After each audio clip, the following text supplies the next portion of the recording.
Assalamualaikum warahmatullahi wabarakatuh. Halo semuanya, perkenalkan nama saya Aprilia Dea Sepira dengan NIM A1J224022 dan rekan saya. Perkenalkan, saya Eva Masrifa dengan NIM A1J224013. Jadi hari ini kita akan memaparkan mengenai topik atau materi tentang apa sih Kak? Jadi hari ini kami berdua itu akan memaparkan materi psikolinguistik. Yang pertama itu ada persepsi bahasa, ada leksikon internal, ada pemahaman kalimat dan wacana, serta pemahaman memori dan wacana. Oke, baiklah langsung saja kita masuk ke sesi materinya yang akan dipaparkan oleh Kak Eva. Baik, terima kasih Kak Dea. Yang pertama itu ada persepsi bahasa teman-teman. Jadi apa sih itu persepsi bahasa? Persepsi bahasa adalah proses kognitif yang kompleks dan dinamis di mana individu itu menerima, mengenali, dan menginterpretasikan serta memahami rangsangan bahasa yang diterima melalui indera, terutama pendengaran dan penglihatan. Persepsi bahasa tidak hanya sekedar menangkap bunyi atau simbol tulisan, tetapi juga melibatkan pengolahan berbagai aspek bahasa seperti fonologi atau bunyi, morfologi, struktur kata, sintaksis, struktur kalimat, semantik makna, dan pragmatik konteks penggunaan bahasa. Nah, jadi yang kedua itu juga ada leksikon internal. Apa itu leksikon internal? Leksikon internal adalah istilah yang mengacu pada leksikon mental, yaitu kamus internal yang dimiliki setiap penutur suatu bahasa di dalam otaknya untuk menyimpan kata-kata dan pengetahuan linguistik. Ini adalah jaringan dinamis yang terus diperbarui, memungkinkan individu untuk mengenali kata, menghasilkan ucapan, dan memahami makna, serta mengatur kata berdasarkan makna, bentuk, frekuensi, dan asosiasi lainnya, bukan hanya secara alfabetis.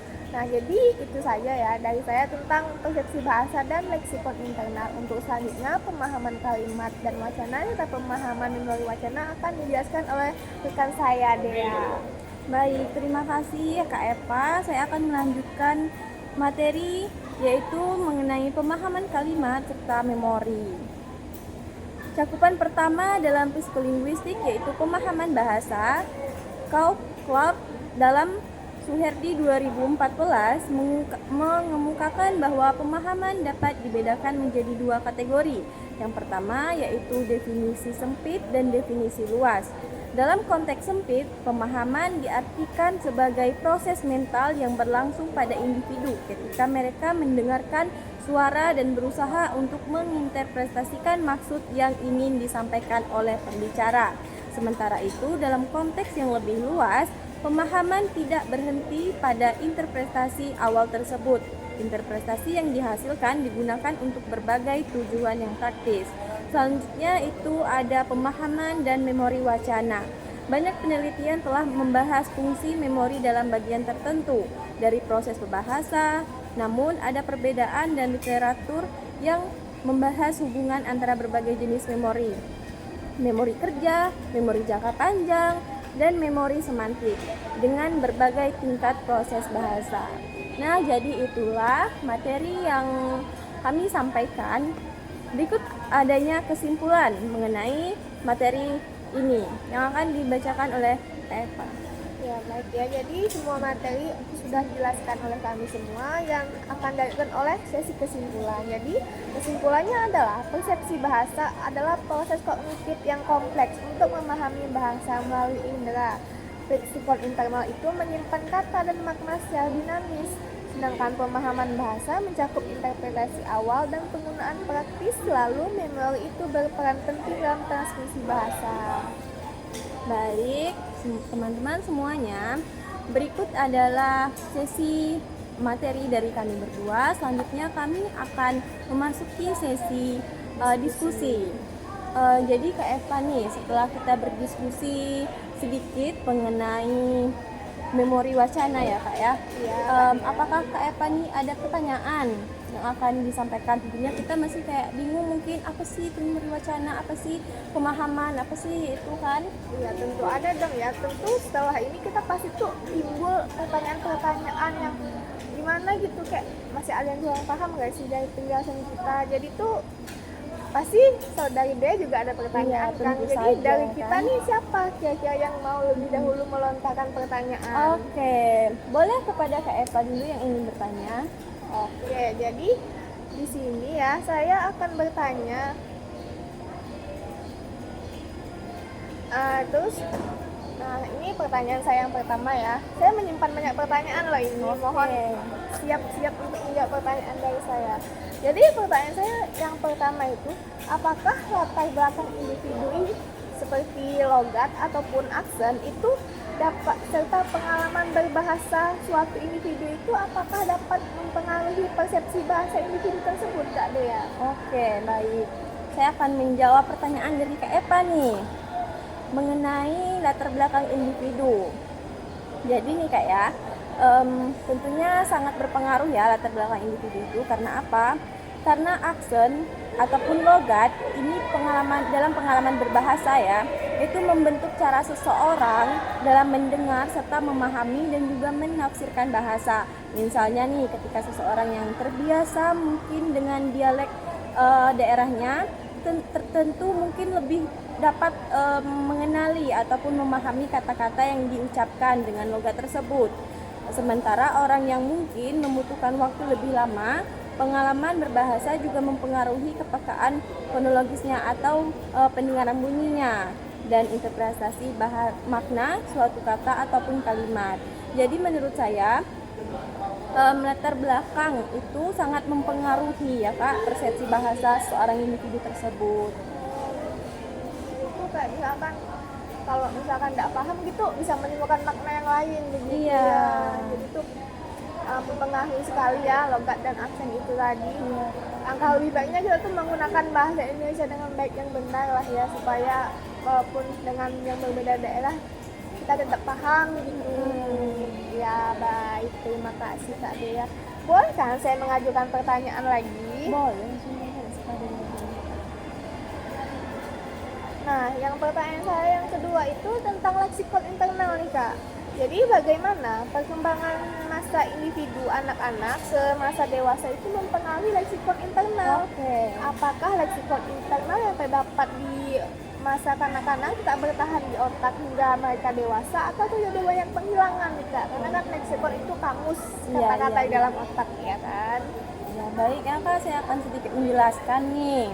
Jadi leksikon internal ini atau kosakata mental yang tersimpan di otak kita ini berkembang seiring dengan usia dan pengalaman. Jadi saat anak-anak ataupun individu ketika menyerap kosakata yang dasar dari lingkungan sekitarnya, nah ini akan memasuki masa-masa remajanya dan juga masa dewasanya. Jadi leksikon bertambah melalui pendidikan, media, serta interaksi sosial.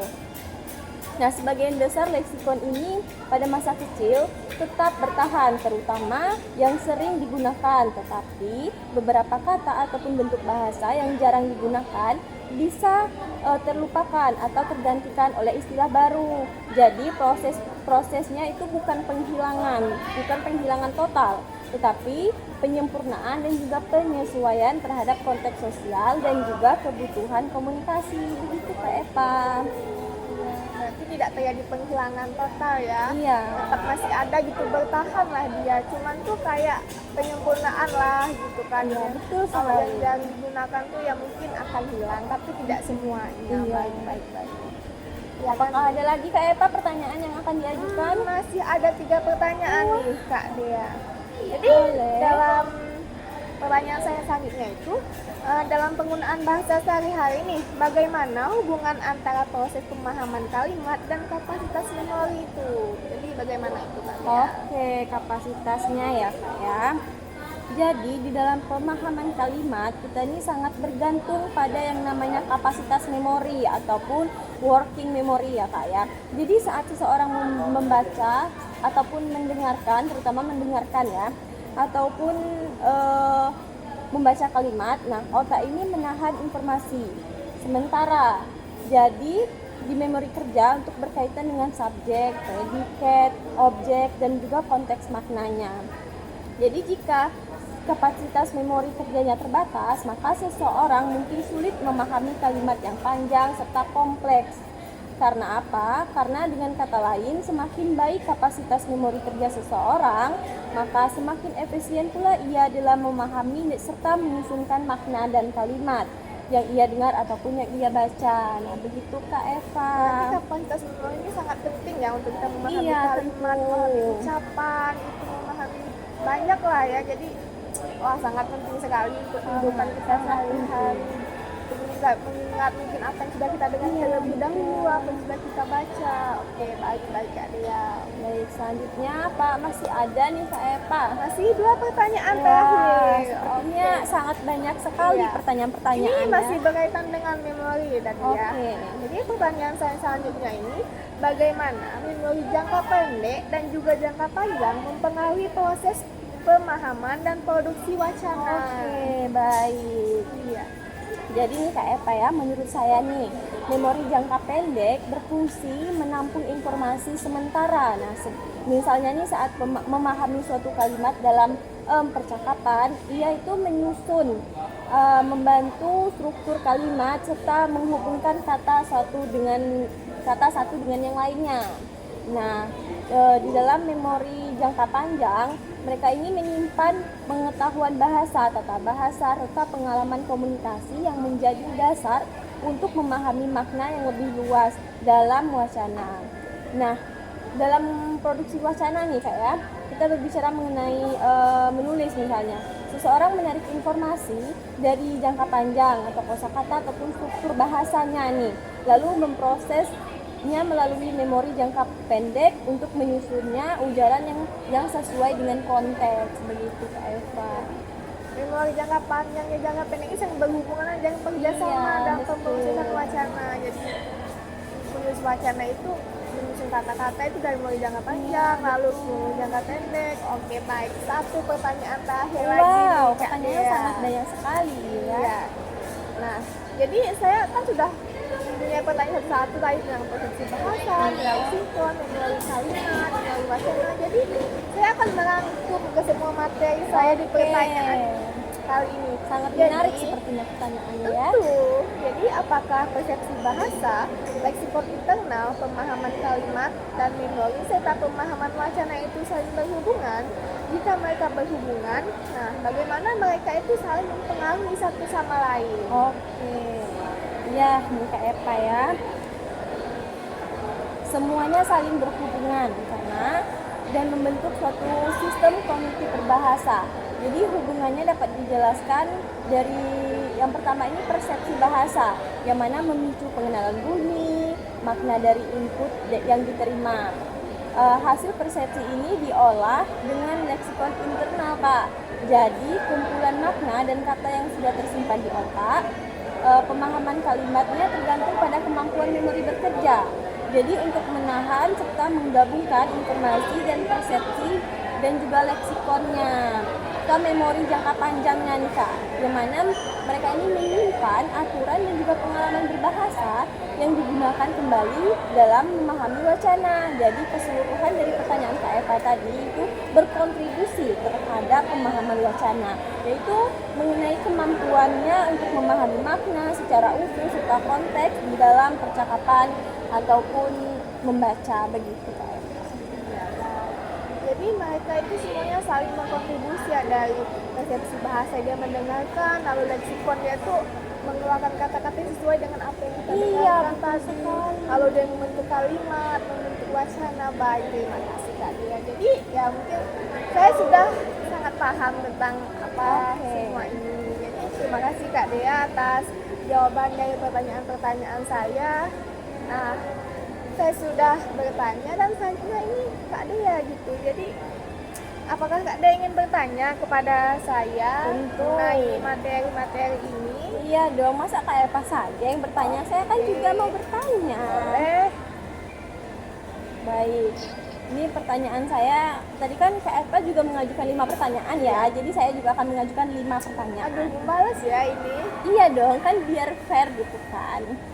Jadi pertanyaan saya nih yang pertama, menurut Kak Eva, apa itu persepsi bahasa dan bagaimana proses kognitifnya ini memahami rangsangan? mengerti dengan pertanyaan saya Kak Eva? Oke, paham. Mungkin bisa dijelaskan secara singkat agar saya bisa memahaminya. Baik. Jadi itu kan bagaimana persepsi bahasa dan bagaimana proses kognitif itu bekerja, bukan?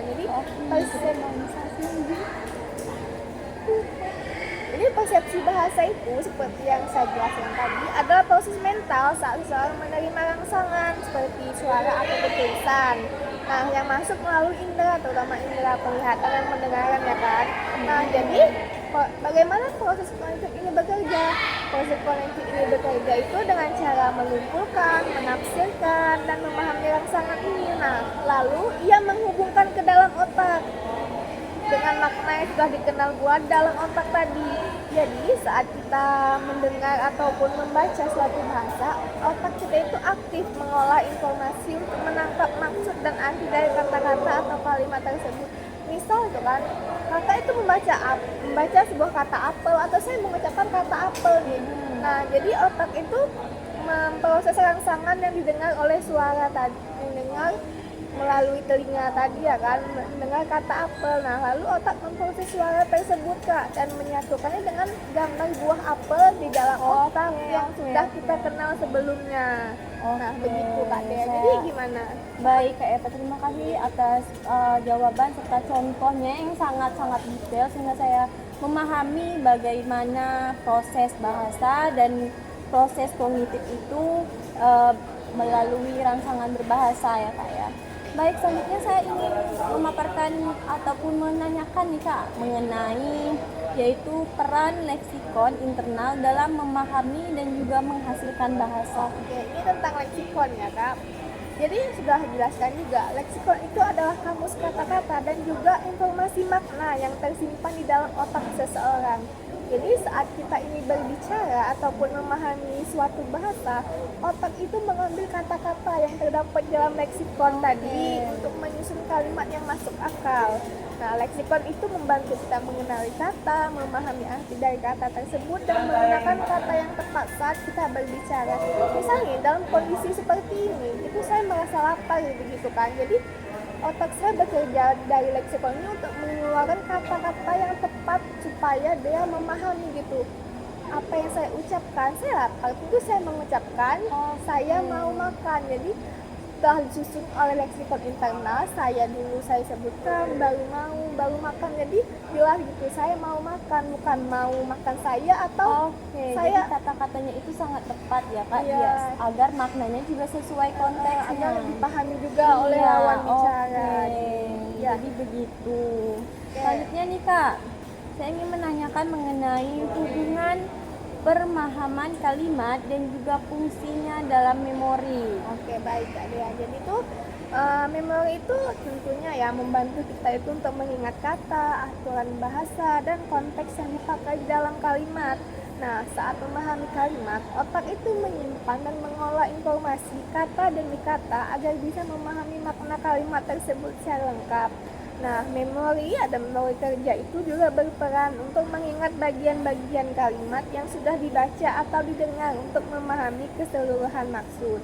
Misal ini kan ada kalimat atau kalimat anjing itu berlari cepat. Tentu memori kita itu menyimpan kata anjing itu berlari cepat dan mengumpulkan makna, apa sih makna dari anjing itu berlari cepat. Tentunya anjing adalah suatu hewan berkaki empat, dia sedang melakukan aktivitas lari begitu. Jadi dengan memori yang tersimpan itu tadi, kita bisa memahami makna keseluruhan dari kalimat tersebut. Oke, baik Kak Eva, terima kasih atas penyampaiannya dari pertanyaan saya tadi.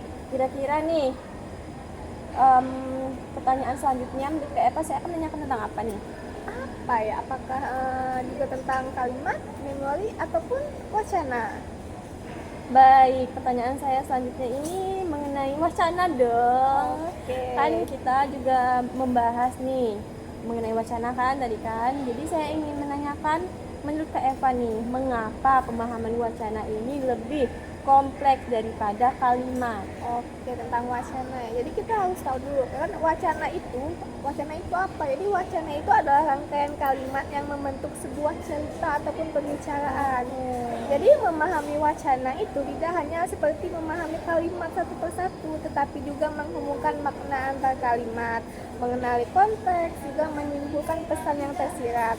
Karena harus mengelola lebih banyak informasi dan hubungan antar ide, jadi membuat proses pemahaman wacana itu lebih kompleks. Oke. Nah, Jadi- contohnya gitu kan, misalkan ada kalimat, pada pagi hari ini Ani pergi ke pasar, Ani membeli sayur dan buah, lalu ia pulang sehingga sebentar di toko baju untuk melihat baju dan membeli baju daster. Itu kan kompleks ya, sangat Iya, banyak iya. sekali gitu. Beda dengan kalimat yang misalkan Ani pergi ke pasar, sudah, itu kan kalimat sangat mudah diingat dan dipahami. Berarti ada yang kompleks serta tersusun. Iya. Ini oke Kak Eva. Oke. Baik, ini ada satu pertanyaan lagi nih Kak Eva.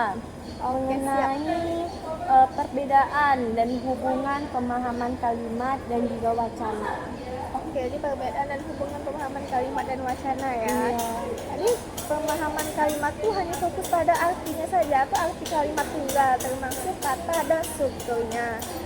Dan sedangkan pemahaman wacana itu fokus pada arti keseluruhan yang terbentuk dari beberapa kalimat yang berkaitan. Nah, jadi keduanya itu berhubungan dan saling mempengaruhi. Kemampuan memahami kalimat yang baik juga merupakan dasar agar seseorang memahami wawasan secara utuh. Nah, contoh kan misal ada kalimat hari ini cuaca cerah, mungkin dia hanya membedakan hari ini membicarakan cuaca hari ini, cukup itu saja. Terus dengan wacana cuaca hari ini sangat cerah. Misalkan Firman mengajak temannya untuk bermain ke taman, berkumpul dan bersenang-senang, itu kan wacana gitu kan. Jadi itu memahami secara keseluruhan, bukan hanya memahami tentang cuaca hari ini cerah. Karena cuaca hari ini cerah, mereka memutuskan pergi ke taman untuk bermain dan bersenang-senang. Oke.